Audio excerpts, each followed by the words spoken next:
Before the medals. Before the world knew her name. There was a small island, and a big dream. Julien Alfred was born on June 10, 2001, in St. Lucia, a small Caribbean nation surrounded by ocean, heat, and rhythm. Life on the island was simple: tight-knit communities, strong family bonds, and a culture where sport wasn't a luxury, but a way of life. Julien grew up in a hardworking family where discipline and resilience were learned early. Resources were limited, but support was not. Her family believed in effort, education, and staying grounded, values that would later shape her as an athlete. From a young age, Julien was constantly moving.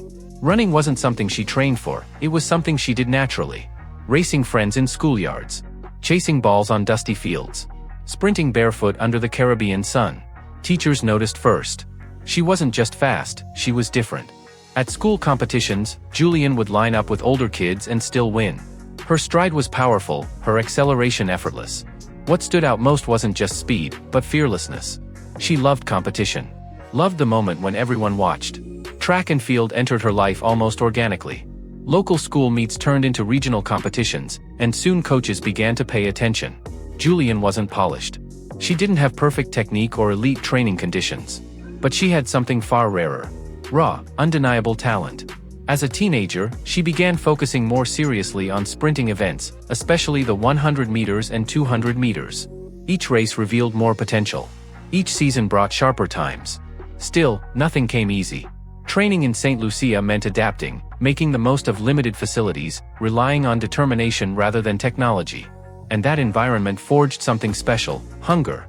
Julien Alfred didn't just want to be fast. She wanted to represent her island, her family, her people. This was only the beginning. Because soon, her talent would carry her far beyond St. Lucia, onto tracks where the world would finally take notice. Talent can open the door. But staying on the path requires much more. As Julien Alfred continued to race in her teenage years, her name slowly began to spread beyond school competitions in St. Lucia. She started dominating local and regional meets, often winning multiple sprint events in a single day. At the amateur level, she was already different. Her starts were explosive. Her top speed was natural. And when races got tight, she didn't hesitate. But success in amateur athletics is never a straight line. Julien trained in conditions far from ideal. Limited equipment.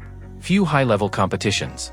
Sometimes, even the lack of proper competition made development harder. Winning too easily can hide weaknesses. And then came the setbacks. In some early international youth meets, Julien faced athletes with better facilities, better coaching, and more experience. There were races where she didn't win. Moments where nerves crept in. Times when expectations felt heavier than the lane she stood in. Those losses mattered. They taught her patience. They exposed gaps in technique. They forced her to grow. Luck also played its role. One race. One scout watching. One performance at the right time. At regional junior competitions, Julien's raw speed caught the attention of coaches and athletics programs outside the Caribbean. Suddenly, opportunities appeared, invitations, conversations, possibilities that hadn't existed before. This is how amateur sport works. You don't choose the moment chooses you. Julien Alfred didn't have a polished resume. She didn't come from a famous program. But she had something recruiters couldn't ignore: potential under pressure. Amateur competitions became her proving ground. Each race was more than a result, it was an audition. And slowly, step by step, Julien found herself standing at the edge of a life-changing decision. Leave home or stay comfortable. That decision would define everything that came next. Leaving amateur competitions behind, Julien Alfred entered a completely new world. A world where talent was no longer enough. Training became structured. Expectations became higher. Mistakes became costly.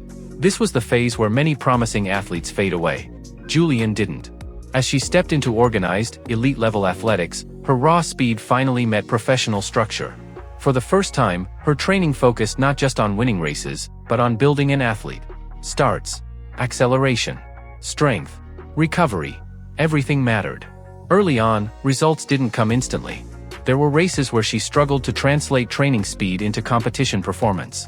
There were moments of frustration, learning new techniques, adjusting to stronger opponents, and facing athletes who had been in the system longer. But something important happened. Julien started winning consistently. Not just local races. Not just amateur meets.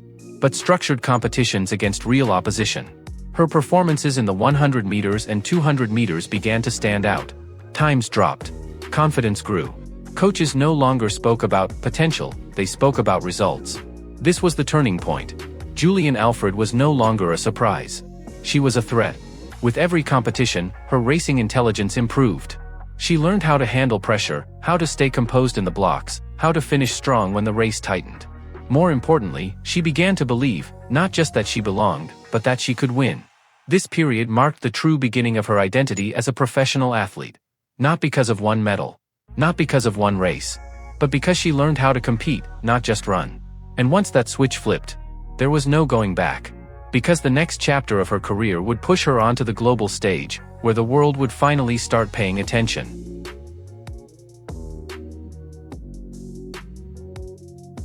At the highest level of sprinting, talent is everywhere.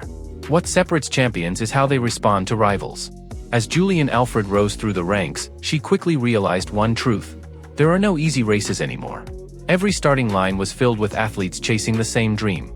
Powerful American sprinters, explosive Jamaican stars, experienced European finalists. Julien was no longer the underdog with nothing to lose. She was the one being watched. Her rivals pushed her in different ways.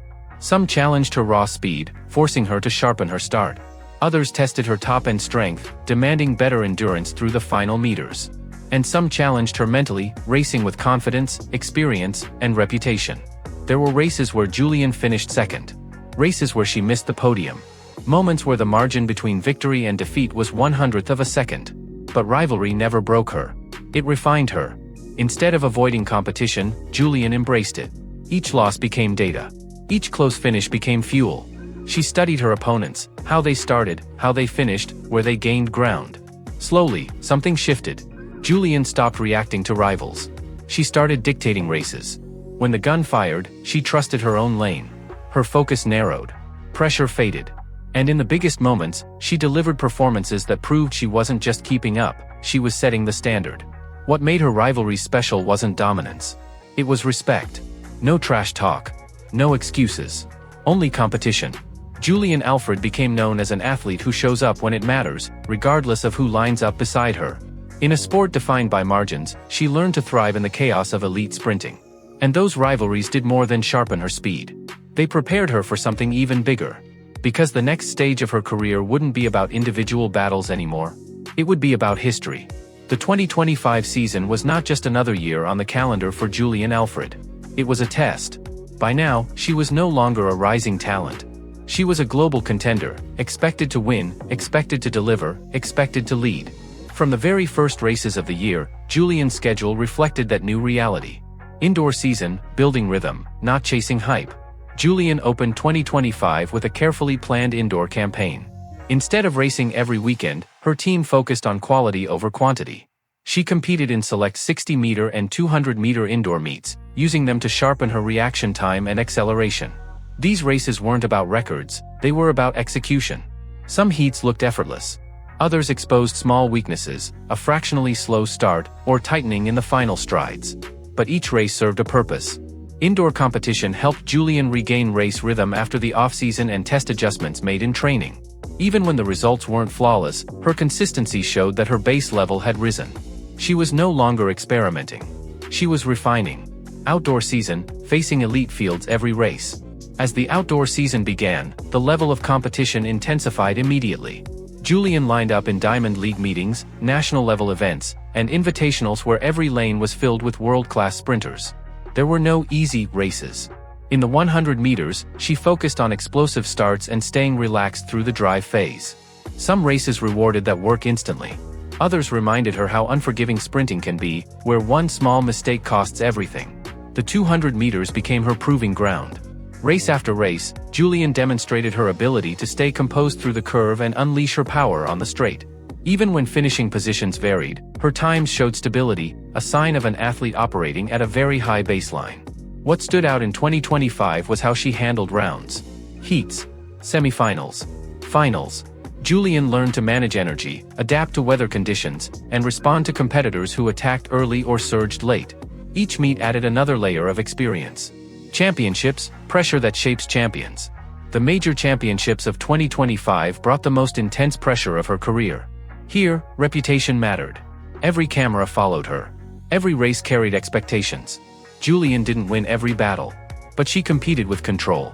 Her performances showed maturity, choosing smart races over reckless ones, staying mentally stable even when results didn't go perfectly. These championship environments forced her to race tactically, not emotionally. And that mattered.